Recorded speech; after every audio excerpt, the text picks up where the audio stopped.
जरा आप सभी ध्यान से सुनिएगा, ठीक है। अगर आप सच में सीरियस हो साइकोलॉजी सब्जेक्ट को लेकर कि हम साइकोलॉजी सब्जेक्ट में कैसे ज़्यादा से ज़्यादा अंक लाएं, अपने दोस्तों से भी ज़्यादा अंक कैसे लाएं, एग्जाम्पल तौर पे 90%, ठीक है। साइकोलॉजी सब्जेक्ट में 90% लाना कोई बच्चों का खेल नहीं है। इसके लिए आपको मेहनत करना पड़ेगा, ठीक है। खैर कोई बात नहीं, हम सभी चुटकी बजाते ही इनका सोल्यूशन निकाल लेंगे, ठीक है। यहाँ देखो, सबसे पहला क्वेश्चन है, बुद्धि के द्विकारक सिद्धांत का प्रतिपादन किसने किया था। क्वेश्चन को आपको ध्यान से पढ़ना है। ये जो फर्स्ट नंबर का क्वेश्चन है, ये क्वेश्चन इनसे पहले कई बार पूछा जा चुका है और 2027 के बोर्ड एग्जाम में लगभग 99%, यहाँ देखो 99% चांस है कि 2027 के बोर्ड एग्जाम में भी ये क्वेश्चन पूछा जा सकता है, ठीक है। ये तो किसी को नहीं मालूम है कि कौन सा क्वेश्चन पूछेगा बिहार बोर्ड। किसी को मालूम है? अगर आपको मालूम है तो कमेंट कर दो, ठीक है। अगर किसी को मालूम होता तो कोई बच्चा पढ़ना नहीं चाहता, ठीक है, इसलिए बोल रहा हूँ। चलिए, बुद्धि के द्विकारक सिद्धांत का प्रतिपादन किसने किया था। अगर मान लो ये क्वेश्चन पूछे तो आपको याद रखना है स्पीयरमैन। अब आपके मन में क्वेश्चन होगा स्पीयरमैन सर, स्पीयरमैन, ठीक है, आपके मन में क्वेश्चन होगा स्पीयरमैन कैसे। तो देखो, स्पीयरमैन जो है इसका पूरा नाम है चार्ल्स स्पीयरमैन। यहाँ देखिएगा, चार्ल्स स्पीयरमैन, ठीक है। बुद्धि के द्विकारक सिद्धांत का प्रतिपादन इन्होंने किया था। कब किया था? तो 1904 में किया था, ठीक है। यहाँ पर दो तरीका का क्वेश्चन बनता है, जरा आपसे भी ध्यान से सुनिएगा, ठीक है। यहाँ देखो, सबसे पहला क्वेश्चन तो ये है कि बुद्धि के द्विकारक सिद्धांत का प्रतिपादन किसने किया था। तो आप सभी को पता चल गया कि चार्ल्स स्पीयरमैन ने किया था। कब किया था? तो 1904 में किया था। ये दोनों तरीका का क्वेश्चन आपको पूछ सकता है, आपको याद रखना है, ठीक है, याद रखेगा। और हाँ, अगर आप सच में सीरियस हो साइकोलॉजी सब्जेक्ट को लेकर, मेरे को 90% से, 90% नहीं, 90% मान लो, ठीक है, 90% से ऊपर अंक लाना है, तो मेरे भाई आप सभी सही वीडियो को देख रहे हो। मैं आप सभी को आज की क्लास में बताऊंगा कि कैसे आप 90% से प्लस मार्क्स हासिल कर सकते हो, ठीक है। ऑब्जेक्टिव क्वेश्चन को पढ़ करके ऑब्जेक्टिव क्वेश्चन को पढ़कर, सिर्फ ऑब्जेक्टिव क्वेश्चन को पढ़कर 90% मार्क्स हासिल करना संभव नहीं है, ठीक है। उसके लिए सब्जेक्टिव क्वेश्चन भी पढ़ना पड़ेगा।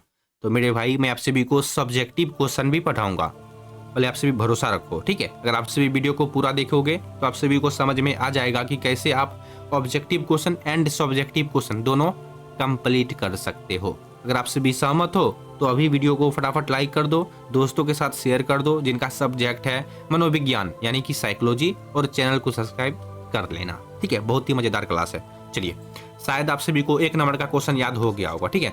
वीडियो का लेंथ भले 20 मिनट का हो जाए। देखो, एजुकेशनल सिस्टम में यानी कि क्लास वाले, कोई भी क्लास, मान लो यूट्यूब पर जितने भी क्लास होते हैं सभी क्लास लगभग 20 मिनट का, कम से कम 20 मिनट, 23 मिनट, 24 मिनट, लगभग कोई 1.5 घंटा का क्लास करवाता है, कोई 2 घंटा का, कोई 1 घंटा का, है ना। जो लेक्चर करवाते हैं उनका तो 1 घंटा 1.5 घंटा पूरी ही जाता है, ठीक है। ये तो मेरा जाहिर सी क्वेश्चन है। मैं आप सभी को 50 VBI क्वेश्चन दिखाऊंगा आज के क्लास में, जो क्वेश्चन आपके एग्जाम के लिए बहुत ही ज़्यादा इंपॉर्टेंट होगा, ठीक है। सभी क्वेश्चन को आपको ध्यान से देखना है, ठीक है। चलिए, इस चैनल पर आप सभी को देखो, आर्ट्स में, यहाँ देखो, आर्ट्स में जितने भी सब्जेक्ट होते हैं सभी सब्जेक्ट का objective question and subjective question आपको आराम से तैयारी करने के लिए मिल जाएगा, ठीक है। यानी कि हर एक सब्जेक्ट का ऑब्जेक्टिव क्वेश्चन, सब्जेक्टिव क्वेश्चन आपको इस चैनल के माध्यम से करवाया जाता है, ठीक है। हर एक सब्जेक्ट का एकदम स्मार्ट स्टडी के जरिए, और वही क्वेश्चन दिखाया जाता है जो क्वेश्चन पूछने का चांस होता है। आपसे भी याद रखेगा, ठीक है। इस बात को मैंने हर एक वीडियो में बोल रखा है। चलिए, 1 नंबर का याद हो गया। ऑप्शन नंबर यहाँ पर बी हो जाएंगे, स्पीयरमैन, जिनका पूरा नाम है चार्ल्स स्पीयरमैन ने, ठीक है। बुद्धि के द्विकारक सिद्धांत का प्रतिपादन किसने किया था? तो चार्ल्स स्पीयरमैन ने किया था। कब किया था? तो यहाँ देखो मेरे भाई, 1904 में किया था, ठीक है। ये भी क्वेश्चन ऑब्जेक्टिव में पूछता है, ठीक है। अगला क्वेश्चन देखते हैं हम सभी, 2 नंबर में क्या क्वेश्चन है। सभी क्वेश्चन को आपको ज्यादा कुछ नहीं करना है, किसी एक स्थान पर बैठ जाओ, सो करके मत देखना मेरे भाई, ठीक है। और एक सबसे इंपॉर्टेंट बात कि वीडियो को आप सभी भगा भगा के मत देखना। मैं जहाँ पर कुछ समझाने की कोशिश करता हूँ वहाँ पर बच्चे क्या गलती करते हैं, मैंने देखा है एनालिसिस में, कि मैं जहाँ पर समझाता हूँ वहाँ पर बच्चे वीडियो को भगा देते हैं। ये गलती आपको नहीं करना है, ठीक है। मैं कहीं पर भी कुछ भी बोलता हूँ तो कुछ आप लोगों के लिए ही बोलता हूँ, ठीक है, अपने लिए तो कुछ नहीं बोलता हूँ। चलिए, हाँ, एक जगह बोलता हूँ कि वीडियो को लाइक कर दो, दोस्तों के साथ शेयर कर दो, चैनल को सब्सक्राइब कर दो, ठीक है। इसमें भी आपका ही फायदा है, मेरा कुछ नहीं फायदा है, ठीक है, आगे हो सकता है। चलिए, 2 नंबर में क्या क्वेश्चन है। सभी क्वेश्चन इंपॉर्टेंट क्वेश्चन है 2027 बोर्ड एग्जाम के लिए, इतना याद रखना, ठीक है। व्यक्तिक, ठीक है, व्यक्तिक विभिन्नता का क्या तात्पर्य होता है। व्यक्तिक विभिन्नता का क्या तात्पर्य होता है? तो देखो, यहाँ पर ऑप्शन नंबर सी सही आंसर है। पहले ऑप्शन नंबर ए को पढ़ो, व्यक्तियों की विशेषताओं में अंतर। व्यक्तियों की विशेषताओं में अंतर एग्जाम में आप सभी को ऐसा ही क्वेश्चन और ऐसा ही ऑप्शन दिखाई देगा, इतना आप सभी याद रखना, ठीक है। घबराना आप सभी बिल्कुल भी नहीं। ऑप्शन नंबर बी में देखो, व्यक्तियों के व्यवहार पैटर्न में विभिन्नता, यानी कि ऑप्शन नंबर यहाँ पर ए भी सही है, ऑप्शन नंबर बी भी सही है, तो ऑप्शन नंबर यहाँ पर सी सही आंसर है, ठीक है।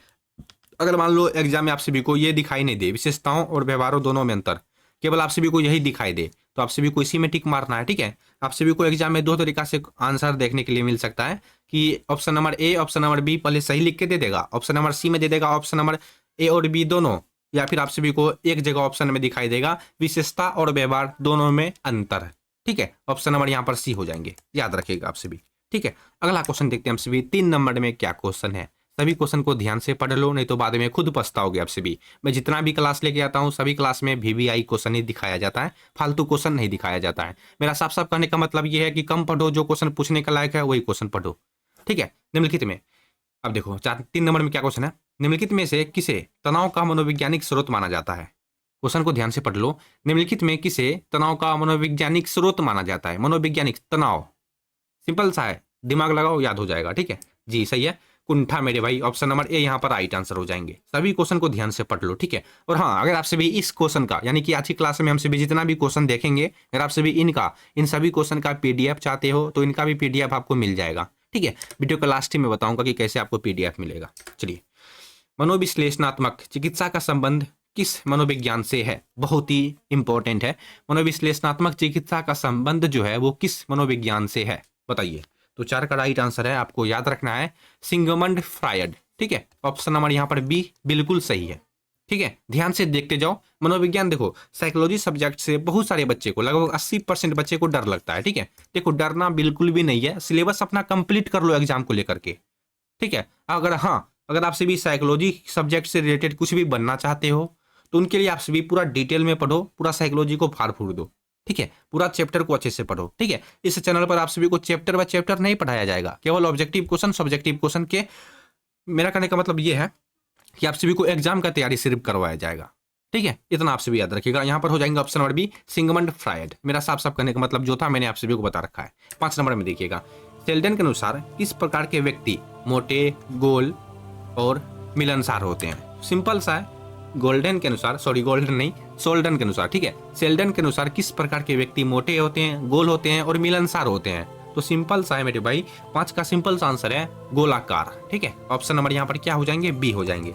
ध्यान से देख लो, साइकोलॉजी में यही सब क्वेश्चन ज्यादातर पूछा जाता है, ठीक है। मैं आप सभी को एक बात बोलना भूल गया था, 2027 बोर्ड एग्जाम के लिए, यहाँ देखो 2027 बोर्ड एग्जाम के लिए इनसे पहले भी साइकोलॉजी का 2-3 वीडियो आ चुका है, ठीक है। 2-3 क्लास करवा दिया गया है, मेरे को याद नहीं है कितना क्लास मैंने करवा रखा है, ठीक है। अगर आप सभी इनसे पहले वाले क्लास को नहीं देखे हो तो मेरे भाई आपसे अनुरोध है कि आप सभी इनसे पहले वाले क्लास को भी जरूर देखना।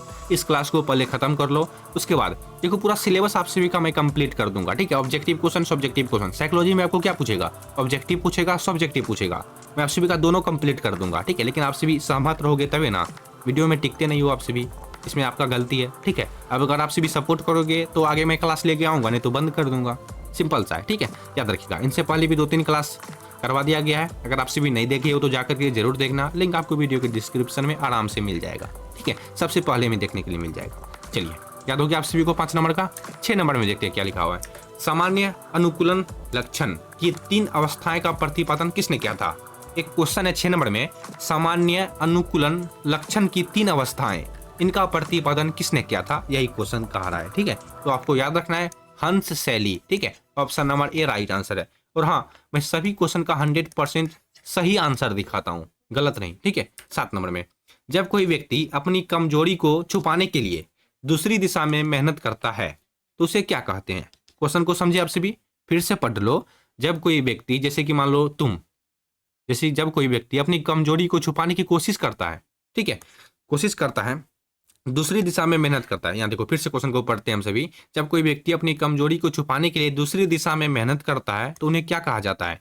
तो क्षतिपूर्ति या फिर प्रेक्षेप, बताओ प्रेक्षेप क्या हो सकता है इनमें से, सही आंसर सही है, बी सही होगा, ठीक है। क्षतिपूर्ति होगा मेरे भाई, ऑप्शन नंबर यहाँ पर बी हो जाएंगे। ध्यान से पढ़ लो, प्रेक्षेप में टिक आपको नहीं मारना है, ठीक है। यहाँ पर मैंने दोनों का इंग्लिश में लिख दिया था ताकि आप देखते हैं, ताकि मैं देखना चाहता था कि कितने बच्चे यहाँ पर सही आंसर सेलेक्ट कर सकते हैं, ठीक है। ऑप्शन नंबर यहाँ पर बी हो जाएंगे क्षतिपूर्ति। 8 नंबर में बुद्धि लब्धि, यहाँ पर बुद्धि लब्धि लिखा हुआ है, खैर कोई बात नहीं। यहाँ पर बुद्धि लब्धि को शॉर्ट में आईक्यू के नाम से जाना जाता है, ठीक है, आईक्यू याद रखिएगा। बुद्धि लब्धि को मापने का सही सूत्र क्या होता है? ये देखो, ये जो क्वेश्चन है 8 नंबर का, ये जो 8 नंबर का क्वेश्चन है, ये क्वेश्चन मैं 1001% गारंटी के साथ कहता हूं, ये क्वेश्चन आपको पूछेगा ही पूछेगा, ठीक है। बुद्धि लब्धि को मापने का सही सूत्र है मानसिक आयु बटे, ये जो स्लैश है इसको स्लैश बोला जाता है, ठीक है, इंग्लिश में इसको स्लैश बोला जाता है, आपको याद रखना है, ठीक है। मानसिक आयु बटे, यहाँ देखो इस तरीका से मानसिक आयु, एम यानी कि मानसिक आयु, मैंने आप सभी को समझाने के लिए यहाँ पर एम लिख दिया, मानसिक आयु बटे, ठीक है, इसको बोला जाता है स्लैश, इसको बोला जाता है बटे, ठीक है। और वास्तविक आयु, ठीक है, वास्तविक आयु गुना 100 कर देना, जिनका भी निकालना है आप सभी को यहाँ पर, यानी कि ऑप्शन नंबर यहाँ पर ए हो जाएंगे, ठीक है, याद रखिएगा। बुद्धि लब्धि को मापने का सही सूत्र है ऑप्शन नंबर ए, पढ़ लो आप सभी। चलिए अगला क्वेश्चन देखते हैं हम सभी। फ्राइड के अनुसार व्यक्तित्व का कौन सा भाग सुख के सिद्धांत से संचालित होता है? दोनों का सिंपल सा आंसर है इदम, ठीक है, जिसे हम सभी इंग्लिश में आईडी के नाम से शॉर्ट में जानते हैं, ठीक है। ऑप्शन नंबर ए यहाँ पर सही आंसर है। ध्यान से क्वेश्चन को पढ़ते जाओ, याद होते जाएगा, ठीक है। किसी सामान्य उद्दीपन, ठीक है, उद्दीपक लिखा हुआ है, किसी सामान्य उद्दीपक के बिना ही भ्रम की स्थिति में कुछ दिखाई या सुनाई सुनाई देना क्या कहलाता है? फिर से पढ़ लो क्वेश्चन को, समझ में आ जाएगा। किसी सामान्य उद्दीपक के बिना ही भ्रम की स्थिति में कुछ दिखाई या सुनाई देता है, ठीक है, सुनाई देना या फिर सुनाई देता है, जैसे ही एग्जाम में दिखाई दे, दोनों तरीका से क्वेश्चन पूछ सकता है आप सभी को। सुनाई देना क्या कहला सकता है? यहाँ देखो, अब बताओ क्या होगा? विभ्रम, विभ्रांति, विभ्रम होगा या फिर विभ्रांति होगा? तो 10 का राइट आंसर होगा ऑप्शन नंबर बी, विभ्रांति, ठीक है। ऑप्शन नंबर यहाँ पर क्या हो जाएंगे? बी हो जाएंगे, याद रखिएगा। 11 नंबर में देखते हैं, यही सब इनका जो शब्द होता है ना, शब्द साइकोलॉजी सब्जेक्ट में जो शब्द होता है, शब्द होता है, शब्द विभ्रांति, इसी को देख करके बच्चा लोग क्या करते हैं? घबरा जाते हैं, ठीक है। डरना नहीं है, बस ध्यान से पढ़ लो, एग्जाम आते तक मैं आप सभी को बहुत ही ज़्यादा क्वेश्चन दिखा दूंगा, ठीक है। सभी क्वेश्चन को अगर आप सभी अच्छे से देख लेते हैं तो आप सभी का पूरा बेड़ा पार हो जाएगा। 11 नंबर में देखिएगा, योग एक किस प्रकार की पद्धति का या चिकित्सा है? योग जो है एक प्रकार की पद्धति या चिकित्सा है, वो बताना है आप सभी को किस प्रकार की। जी, वैकल्पिक चिकित्सा है, ठीक है। योग क्या है? तो योग एक वैकल्पिक चिकित्सा है, ठीक है। 12 नंबर में पूर्वाग्रह मुख्य रूप से क्या होता है?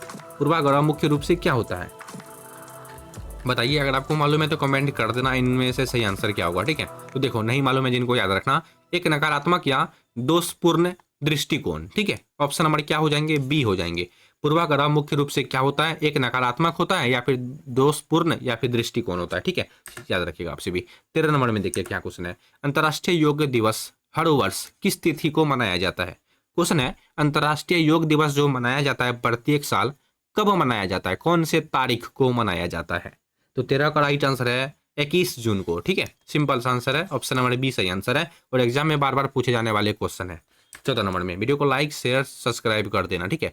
कार्ल रोजर्स द्वारा विकसित चिकित्सा पद्धति को क्या कहा जाता है?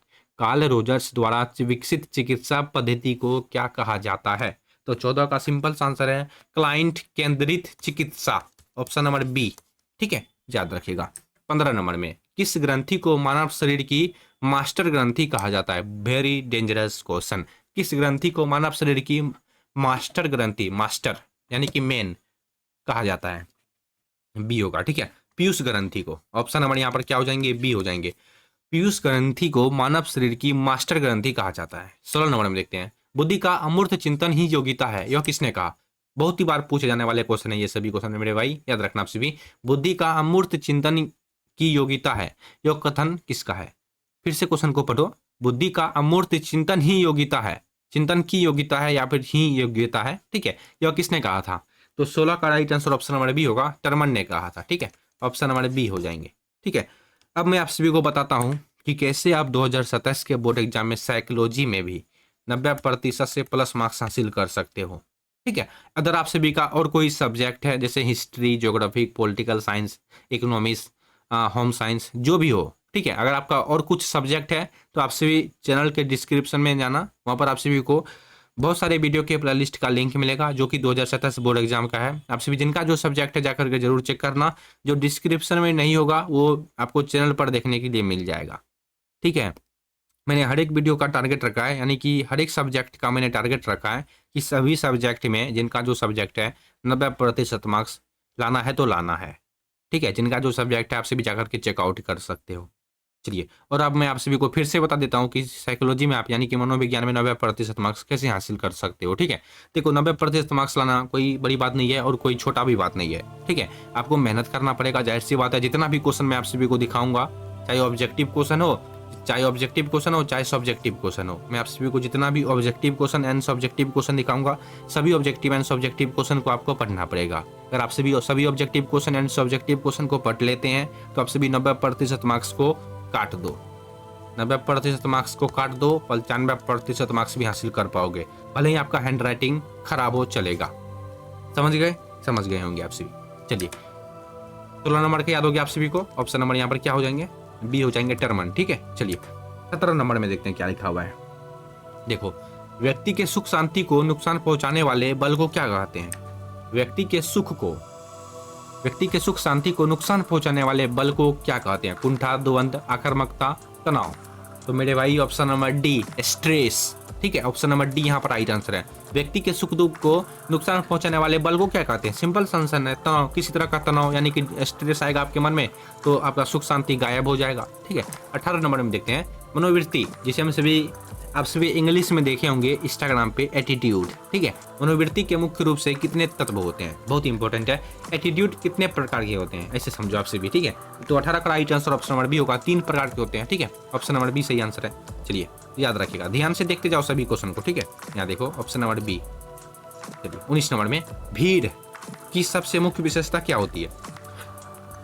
भीड़ की सबसे मुख्य विशेषता होती है कोई निश्चित संरचना ना होना। ठीक है, ऑप्शन नंबर डी सही आंसर है। 20 नंबर में डाउन लक्षण कैसा विकार है? डाउन लक्षण जो है वो कैसा विकार है, बताइए। डाउन लक्षण कैसा विकार है? सही है, गुणसूत्रीय विसंगति। ठीक है, क्या हो जाएगा? 20 का right answer option number B हो जाएगा। ठीक है, गुणसूत्रीय विसंगति। 21 नंबर में देखते हैं परामर्श का मुख्य उद्देश्य क्या है? परामर्श का मुख्य उद्देश्य क्या है? परामर्श का मुख्य उद्देश्य होता है समस्या सुलझाने योग्य बनाना। ठीक है, ऑप्शन नंबर बी होगा। 22 नंबर में कौन सा प्राकृतिक आपदा नहीं है?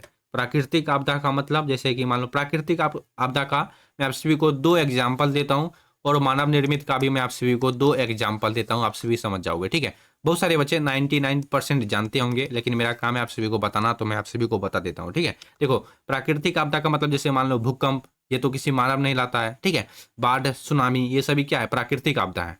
ठीक है, पानी, ये सभी क्या है? जंगल, पेड़ पौधे, ये सभी प्राकृतिक आपदा है। ऐसे समझो ना, जिसे भगवान ने बनाया है और जिसे मानव ने बनाया है। जैसे अभी आप सभी मोबाइल में पढ़ रहे हो, कितने बच्चे लैपटॉप में पढ़ रहे होंगे, कितने बच्चे जैसे मान लो माइक, घर में आपका जो बल्ब जलता है, ये सभी क्या है? मानव निर्मित है। समझ गए ना आप सभी? वही क्वेश्चन बोल रहा है 22 नंबर में, ऐसा कौन सा यहाँ पर आपदा है जो कि प्राकृतिक नहीं है? भूकंप एक प्राकृतिक आपदा है, आपको मालूम होगा। ठीक है, ये भी नहीं होगा। बाढ़ भी एक प्राकृतिक आपदा है, ये भी नहीं होगा। दंगा ये हो सकता है। ठीक है, सूखा, ये भी एक प्राकृतिक आपदा है। यहाँ पर ऑप्शन नंबर सी हो जाएगा। ठीक है, 22 का राइट आंसर क्या होगा? ऑप्शन नंबर सी होगा। नेक्स्ट क्वेश्चन देखते हैं हम सभी 23 नंबर में, बुलिमिया कैसा विकार है? कहाँ गया, बताओ जी। सही है, भोजन संबंधी विकार है। ठीक है, बुलिमिया कैसा विकार है? बुलिमिया जो है एक भोजन संबंधी विकार है। 24 नंबर में थर्स्टन के अनुसार प्राथमिक मानसिक योग्यताएं कितनी है? थर्स्टन के अनुसार प्राथमिक मानसिक योग्यताएं कितनी है? तो 24 का सही आंसर होगा मेरे भाई ऑप्शन नंबर सी, 7। ठीक है, ऑप्शन नंबर यहाँ पर सी हो जाएंगे। ध्यान से देखो 25, हाव भाव द्वारा होने वाला संचार क्या कहलाता है? हाव भाव द्वारा होने वाला संचार जो है वो क्या कहलाता है? अशाब्दिक संचार। ठीक है, ऑप्शन नंबर यहाँ पर बी हो जाएंगे। चलिए 26 नंबर में देखते हैं, आत्म प्रतिवेदन माप का उदाहरण कौन सा है? आत्म प्रतिवेदन माप का उदाहरण कौन सा है? वेरी इंपॉर्टेंट क्वेश्चन है। देखो 26 का सही आंसर है, आपको याद रखना है MMPI। ठीक है, याद रखिएगा ऑप्शन नंबर ए, आत्म प्रतिवेदन माप का उदाहरण कौन सा है? तो MMPI। ठीक है, 27, दूसरे के दुख को उसके नजरिए से महसूस करना क्या है? दूसरों के दुख को उसके नज़रिए से महसूस करना, जैसे मान लो मेरे को लगभग 5 लाख रुपया की ज़रूरत है। अगर कोई व्यक्ति ने मेरा दुख देखा, अरे यार इनको 5 लाख रुपया का ज़रूरत है, काश मेरे पास रहता तो मैं इनको दे देता। ठीक है, मेरा जो दुख है वो अपने अंदर एनालाइज किया है, उसके बाद वो सोच रहा है यार क्या काम होगा बेचारे को, 5 लाख की ज़रूरत है, किसी का इलाज करवाना है या फिर किसी का शादी करवाना है। ठीक है, तो देखो इसका सही आंसर है सहानुभूति। ठीक है, जिसको हम सभी सहानुभूति बोलते हैं। ऑप्शन नंबर बी सही आंसर है। ठीक है, क्या होगा? ऑप्शन नंबर बी होगा। 28 बचपन के अनुभवों को किसने महत्व दिया? बचपन के अनुभवों को किसने महत्व दिया? तो 28 का राइट आंसर होगा Sigmund Freud, option number A. ठीक है, 29 संज्ञानात्मक और संगति का सिद्धांत किसने दिया? संज्ञानात्मक और संगति का सिद्धांत जो है वो किसने दिया? तो 29 का सही आंसर क्या होगा? Leon Festinger, option number B. ठीक है, 30 नंबर में पर्यावरण हितैषी व्यवहार क्या कहलाता है? पर्यावरण हितैषी व्यवहार जो है वह क्या कहलाएगा? तो प्रकृति का सम्मान करना। ठीक है, ऑप्शन नंबर ए यहाँ पर राइट आंसर है। पर्यावरण हितैषी व्यवहार क्या कहलाता है? तो प्रकृति का सम्मान करना। ठीक है, चलिए स्कीमा का क्या अर्थ होता है? स्कीमा का क्या अर्थ होता है? तो स्कीमा का अर्थ होता है मानसिक संरचना का पुंज, ऑप्शन नंबर बी। ठीक है, 32 अंतर्मुखी और बहिर्मुखी व्यक्तित्व किसने दिया? बहुत ही इंपॉर्टेंट है। देखो 32 का सही आंसर होगा कार्ल जुंग। ठीक है, ऑप्शन नंबर बी होगा सही आंसर। 33 नंबर में सकारात्मक स्वास्थ्य के लिए क्या जरूरी है? सकारात्मक स्वास्थ्य के लिए क्या जरूरी है? संतुलित आहार, नियमित व्यायाम यानी कि प्रतिदिन व्यायाम यानी कि कसरत करना चाहिए, एक्सरसाइज करना चाहिए। और ऑप्शन नंबर सी में है अच्छे सामाजिक संबंध यानी कि अच्छे लोगों के साथ उठना बैठना। और ऑप्शन नंबर डी, तो यहाँ पर हो जाएंगे ऑप्शन नंबर डी। ठीक है, सकारात्मक स्वास्थ्य के लिए क्या जरूरी है? नकारात्मक गलत हो गया, सकारात्मक सही चीज होता है। ठीक है, इतना तो आपसे भी जानते होंगे। तो 33 का सही जवाब हो जाएगा ऑप्शन नंबर डी। अगला क्वेश्चन 34 मानसिक आयु का विचार किसने दिया? मानसिक आयु का विचार किसने दिया था? तो देखो 34 का सही आंसर है, आपको याद रखना है अल्फ्रेड बिने ने। ठीक है, ऑप्शन नंबर ए यहाँ पर सही आंसर हो जाएंगे। चलिए, जितने भी बच्चे अभी तक वीडियो को लाइक नहीं किए हो, मेरे भाई आपसे छोटा सा रिक्वेस्ट है, वीडियो को लाइक कर दो। ठीक है, 35 दो विपरीत इच्छाओं के बीच टकराव क्या है? दो विपरीत इच्छाओं के बीच का जो टकराव है वो क्या है? तो देखो यहाँ पर हो जाएंगे ऑप्शन नंबर बी द्वंद्व है। ठीक है, ऑप्शन नंबर बी यहाँ पर सही आंसर है 35 का। 36 नंबर में देखते हैं रोर्सा परीक्षण में कुल कितने कार्ड होते हैं? रोर्सा परीक्षण में कुल कितने कार्ड होते हैं? तो 5, 10, 15, 20, 25 क्या होगा बताओ? तो देखो 36 का सही आंसर है 10। ठीक है, याद रखिएगा आपसे भी। 37 नंबर में मादक द्रव्य की श्रेणी में कौन आता है? मादक द्रव्य की श्रेणी में कौन आएगा? तो 37 का सही आंसर होगा, देखो फिर से क्वेश्चन को पहले पढ़ लो। मादक द्रव्य की श्रेणी में कौन आता है?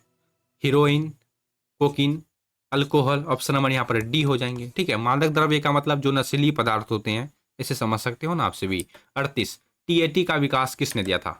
ठीक है, टीएटी का विकास किसने दिया? तो 38 का सही आंसर ऑप्शन नंबर बी मरे एवं मार्गन ने दिया था जो। ठीक है, ऑप्शन नंबर बी हो जाएगा। 39 ध्वनि प्रदूषण मापने की इकाई क्या है? ध्वनि प्रदूषण मापने की इकाई क्या है? वाट, डेसिबल। बहुत बार ये क्वेश्चन पूछा गया है। बहुत बच्चे क्या गलती करते हैं? वाट में टिक मारते हैं, गलत है। हर्ट्ज भी गलत है, मीटर भी गलत है, डेसिबल होगा। ठीक है, सिंपल सा है। ऑप्शन नंबर यहाँ पर क्या हो जाएंगे? बी हो जाएंगे। ठीक है, ध्वनि प्रदूषण को मापने का सही इकाई है डेसिबल में, इसको मापा जाता है। ठीक है, और नेक्स्ट क्वेश्चन देखते हैं। देखो मैं बहुत ही कम क्वेश्चन आप सभी को दिखाऊंगा हर एक क्लास में। ठीक है, जैसे मान लो आज की क्लास में भी मैं आप सभी को लगभग 50 या फिर 45 या फिर 50 क्वेश्चन ही दिखाऊंगा। ठीक है, चलिए, क्योंकि एक क्वेश्चन को तैयार करने में लगभग मेरे को 5 मिनट का समय लगता है एक क्वेश्चन को तैयार करने में। ठीक है, मैं क्वेश्चन को कैसे ढूंढता हूँ मालूम है आप सभी को? क्वेश्चन को वहां से ढूंढता हूँ, पहले लगभग 10 साल के क्वेश्चन को देखता हूँ कि एक साल में 2017 में कौन सा क्वेश्चन पूछा था, 2025 में कौन सा क्वेश्चन पूछा गया है, 2024 में कौन सा क्वेश्चन पूछा गया है। सभी क्वेश्चन को पहले मैं अच्छा से पढ़ता हूँ, उसके बाद आपके साथ शेयर करता हूँ। ठीक है, फिर भी आप सभी का कोई सपोर्ट नहीं, किसी भी तरह का लाइक शेयर सब्सक्राइब कुछ भी नहीं। ऐसे करोगे तो कैसे चलेगा मेरे भाई? ठीक है, खैर कोई बात नहीं, कर देना अपना दोस्त समझकर। अब देखो अवांछित व्यवहार सुधारने में पुरस्कार दंड का उपयोग क्या कहलाता है? फिर से क्वेश्चन को पढ़ो। अवांछित व्यवहार सुधारने में पुरस्कार दंड का उपयोग क्या कहलाता है? व्यवहार चिकित्सा, मनोविश्लेषण और अस्तित्व परक चिकित्सा, रोगी केंद्रित चिकित्सा, बताइए। 40 का सही आंसर है व्यवहार चिकित्सा। ठीक है, ऑप्शन नंबर ए होगा। अवांछित व्यवहार सुधारने में पुरस्कार दंड का उपयोग क्या कहलाता है? तो व्यवहार चिकित्सा कहलाता है। नेक्स्ट क्वेश्चन, इनसे पहले वाले क्लास को जरूर देखना, लिंक आपको वीडियो के डिस्क्रिप्शन में सबसे टॉप यानी कि सबसे ऊपर देखने के लिए मिलेगा। 41 नंबर में आक्रामकता का मुख्य कारण क्या है? कहाँ गया मेरे भाई, यहाँ देखो, आक्रामकता का मुख्य कारण क्या है? तो ऑप्शन नंबर बी होगा, कुंठा और निराशा। ठीक है, ऑप्शन नंबर बी हो जाएगा। 42 नंबर में देखते हैं, बहुबुद्धि सिद्धांत का प्रतिपादन किसने किया? बहुबुद्धि सिद्धांत का प्रतिपादन किसने किया? तो 42 का सही आंसर क्या होगा मालूम है? हार्वर्ड, गार्डनर, स्पीयरमैन, बिने, थ्रस्टन। क्या हो सकता है बताइए? ऑप्शन नंबर ए होगा। ठीक है, हार्वर्ड गार्डनर, ऑप्शन नंबर ए। स्पीयरमैन में भूल के भी टिक मत मारना। ठीक है, ये बुद्धि के द्विकारक सिद्धांत के प्रतिपादक हैं स्पीयरमैन, चार्ल्स स्पीयरमैन। यहाँ पर लेकिन क्वेश्चन कुछ और पूछ रहा है। ठीक है, बहुबुद्धि सिद्धांत का प्रतिपादन किसने किया? हार्वर्ड गार्डनर, ऑप्शन नंबर ए होगा, ए। ठीक है, फिर से पढ़ लो। चलिए, बार बार हाथ धोना किस बीमारी का लक्षण है? आप मान लो किसी कुछ भी लगा, आप जाके हाथ धो लिए, ये कौन सा बीमारी का लक्षण है? तो देखो 43 का सही आंसर होगा ऑप्शन नंबर बी, मनोग्रस्ती बाध्यता विकार है। ठीक है, ऑप्शन नंबर बी, मनोग्रस्ती बाध्यता विकार में होता है क्या है? देखो, आप बार बार अपना आईना में मुंह देखोगे, किसी भी काम को 4 बार 5 बार करोगे, ऐसे समझो आपसे भी, जो घरेलू काम है। ठीक है, नेक्स्ट क्वेश्चन देखते हैं हमसे भी। समूह के फैसले से बिना सोचे सहमत क्या होना क्या है? क्या क्वेश्चन है? मैं भी कन्फ्यूज हो गया, फिर से पढ़ता हूं। समूह के फैसले से, ठीक है, चलिए ठीक है, समूह के फैसले से बिना सोचे सहमत होना क्या है? तो ग्रुप थिंक है। ठीक है, ऑप्शन नंबर क्या होगा? ऑप्शन नंबर ए होगा, ग्रुप थिंक। ठीक है, 44 का सही आंसर ऑप्शन नंबर ए होगा। समूह में मान लो कोई फैसला सुनाया, बिना सोचे समझे किसी तरह का आप एक्शन ले लोगे, तो उसे हमसे भी क्या बोलेंगे? ग्रुप थिंक बोलेंगे। ठीक है, चलिए अब देखिएगा 45 नंबर में। 45 क्वेश्चन यहाँ हमसे भी आज की क्लास में देखेंगे। ठीक है, साक्षरताकार प्रक्रिया का पहला चरण क्या है? साक्षरताकार प्रक्रिया का पहला चरण क्या है? अगर आप सभी को साइकोलॉजी यानी कि मनोविज्ञान का सब्जेक्टिव क्वेश्चन भी चाहिए तो मेरे को कमेंट कर देना कि सर सब्जेक्टिव क्वेश्चन का भी क्लास लेकर आइए। ठीक है, मैं इस पे डिस्कस कर लूंगा। अब देखो 45 का सही आंसर क्या है? साक्षरताकार प्रक्रिया का पहला चरण है प्रारंभिक संबंध, रिपोर्ट बनाना। ठीक है, ऑप्शन नंबर यहाँ पर बी हो जाएंगे, प्रारंभिक संबंध, जिसको हम सभी इंग्लिश में रिपोर्ट बोला जाता है। ठीक है, ऑप्शन नंबर यहाँ पर बी हो जाएंगे। फिर से पढ़ लो। देखो, साक्षरताकार प्रक्रिया का पहला चरण होता है प्रारंभिक संबंध बनाना। ठीक है, याद रखिएगा। आज के क्लास में 45 क्वेश्चन ही रहने दो। ठीक है, अब मैं आप सभी को यहाँ पर कुछ कहना चाहूंगा, जरा आप सभी कान खोल के सुनिएगा। ठीक है, देखो, अगर आप सच में सीरियस हो 2027 बिहार बोर्ड एग्जाम को लेकर, ध्यान से सुनना। ठीक है, 2027 बिहार बोर्ड एग्जाम को लेकर कि मेरे को मनोविज्ञान में, साइकोलॉजी में लगभग 90% से ऊपर नंबर लाना है, कम नहीं होना चाहिए, प्लस होना चाहिए। ठीक है, 89 नहीं होना चाहिए, 91 हो जाएगा चलेगा। ठीक है, मेरे को इतना नंबर लाना है, तो उनके लिए मेरे भाई आपको मेहनत करना पड़ेगा, पढ़ना पड़ेगा। ठीक है, अगर आपसे भी सहमत हो तो आपसे भी वीडियो को लाइक कर लो और मेरे को कमेंट में ये बता दो कि सर हम सहमत हैं, मैं समझ जाऊंगा। ठीक है, और चैनल को सब्सक्राइब कर लो। और आपसे भी एक बात याद रखना, एग्जाम आते तक मैं जितना भी क्लास लेके आऊँगा, अगर आपसे भी सभी क्लास में अटैम्प्ट कर लेते हो, सभी क्लास को अच्छे से देख लेते हो, तो आप 95% मार्क्स भी हासिल कर सकते हो। ठीक है, खैर आप सभी 12th क्लास के विद्यार्थी हैं, मेरे को ज़्यादा समझाने की ज़रूरत नहीं है, मैं कहना क्या चाह रहा हूँ आप सभी अच्छे से समझ रहे होंगे। ठीक है, कल के लिए हम सभी मिलते हैं अगले वाले वीडियो में।